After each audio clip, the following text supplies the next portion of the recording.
Greetings YouTube and welcome to the Dragoon's Den. In today's video I'm going to be discussing a deck profile. It's going to be on Dino Rabbits because between this and Frog Monarchs, this is the one that you guys all wanted to see more so. Which kind of surprises me, I'm not going to lie. I thought Monarchs would have gotten more of the votes because it's the Rogue deck, but I can't argue with the results.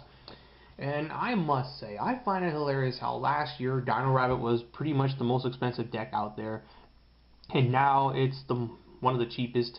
It's probably the cheapest budget deck that's really good, and I would even say that it's also one of the best anti-meta decks for the format because it can main deck Macrocosmos, which shits on a whole bunch of things. I mean, Chaos Dragons get hurt by Macrocosmos, Mermaid Atlanteans basically lose to it unless they main deck MST, and some of them don't, so they once again lose.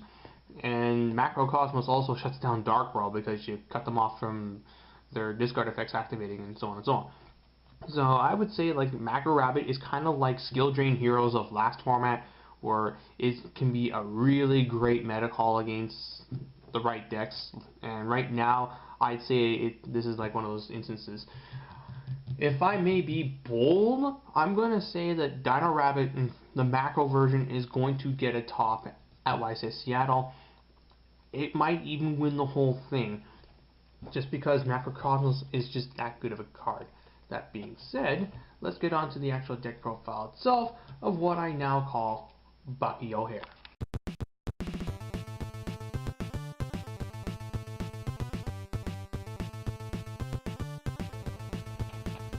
Okay, so the deck is Rabbit. You guys should be quite familiar with what it does. It did, after all, dominate Yu-Gi-Oh! For 2 formats in a row. And it's still a pretty good deck even now. You guys know the plays it has, the monsters it can make, and so on and so on. And we'll start with, of course, our 6 Vanillas, 3 Sabersaurs, 1900 Beater, he's Earth, and he crashes with Thunder King. That's very good. 3 copies of Kabazools.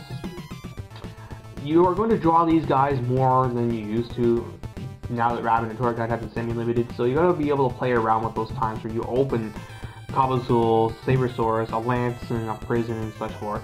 Kabazools is something else because I noticed, well, for one thing, you can make Abyss Dweller with him and get his effect to boost Water Monster's attack and then shut off graveyard effects. Also, he enables access to Bahamut Shark if you want to do that too.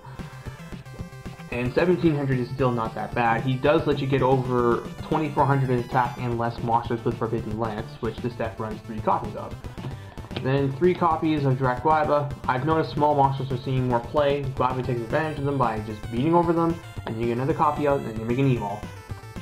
2 copies of Thunder King. I know Macro shuts off his ability to negate special summons, but the 1900 body in the ability to shut off search cards like Duality, Rhoda, and such forth is still very, very good.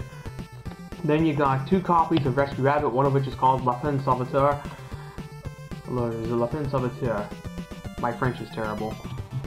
Anyway, Rabbit, he's like your nut card in here. You use his effect to get the dinos, and then you make an evil, and then you special summon it again with Tour Guide, so forth and so forth.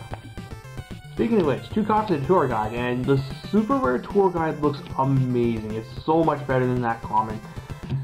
Yeah. But anyway, Tour Guide, yeah. Use this to make Levier to get the Rabbit, or you make Leviathan or Zemmings. What Tour Guide does depends on what your hand is and whether you go first or second. When saying in the go with Tour Guide, no Night Assailant. I do not like that card in decks other than Chaos Dragons or Junk Doppel and so forth. I do like Neo-Spacian Grand Mole though, just being able to bounce that monster back and just play a grind game. You got Logia and you got Grand Mole. They set their monster, you bounce it, you swing with Logia. And another monster to work with is Spirit Reaper. You saw already how he can just get in there and knock cards out of the hand. He's a wall. I almost want to run 2 of it. And then for the spells, 3 copies of Forbidden Lance. Card's just too good in here.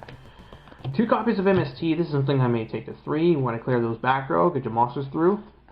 1 copy of Book. 1 copy of Darkhold, Heavy Storm, Monster Born. 1 copy of Mind Control.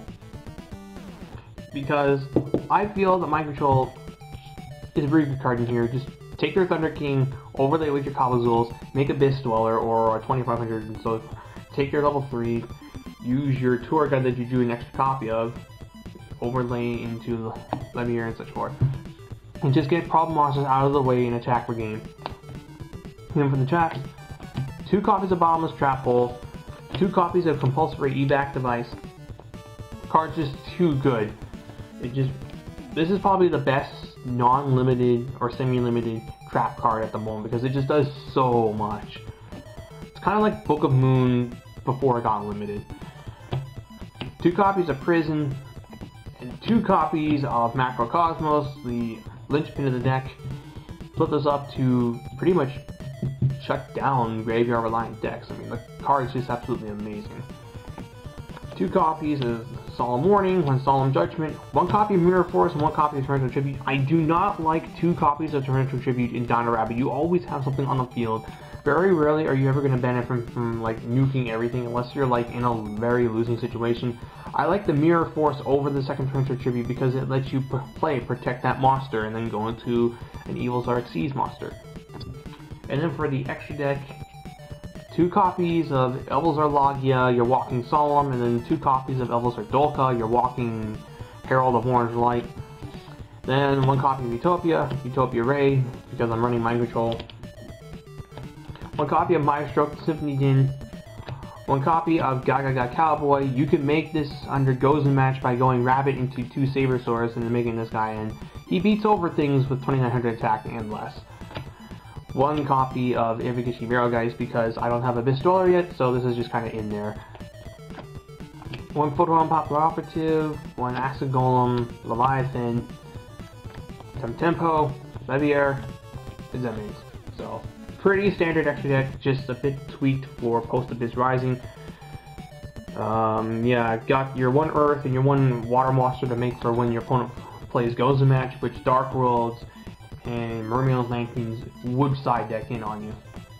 And speaking of which, I do have a rough side. I don't know really if this is like the best side for Rabbit. Definitely would like some opinions on it, but I've got 1 Gores because people will probably side in more MSTs and stuff to blow away my back row. 2 Valor for the decks that Macro does nothing against, but this does. 2 copies of Snowman Eater. I'm tempted to switch this for Fossil Dyna for his ability to lock out special summons entirely, but I can't ignore the fact that 1900 defense is really very good and allows me to blow up pop monsters. The 3rd MST, 2 copies of Soul Taker, 2 copies of Knock, 2 copies of Forbidden Chalice. I really like Chalice in this deck. You get those damage step monster effects, and it also makes your vanilla monsters 400 points stronger, which allows you to save them for a turn, and then on your next turn, do Slow Seize. 3rd Macrocosmos, and 2 copies of Destrino for my opponent obviously is going to side in Royal Decree. And that's it for my take on Dino Rabbit. Right now, I do think it's one of the best anti-meta decks heading into YCS Seattle. I expect it to do some major damage because of its really good matchups against Mermail 19s and its ability to tech itself for the Dark World and Chaos Dragon matchup. And then there's like the other stuff that people may not be expecting there that I think is going to see play, like Madolche or Spellbooks. Macrocosmos also hurts those decks because you're stopping their cards from hitting the graveyard where they need to be. Madolches need to hit the graveyard in order to be put back into the deck. With Macrocosmos, that doesn't happen. And with Spellbooks, basically, Macrocosmos keeps them from putting their spellbooks in the graveyard to be recycled with their field spell.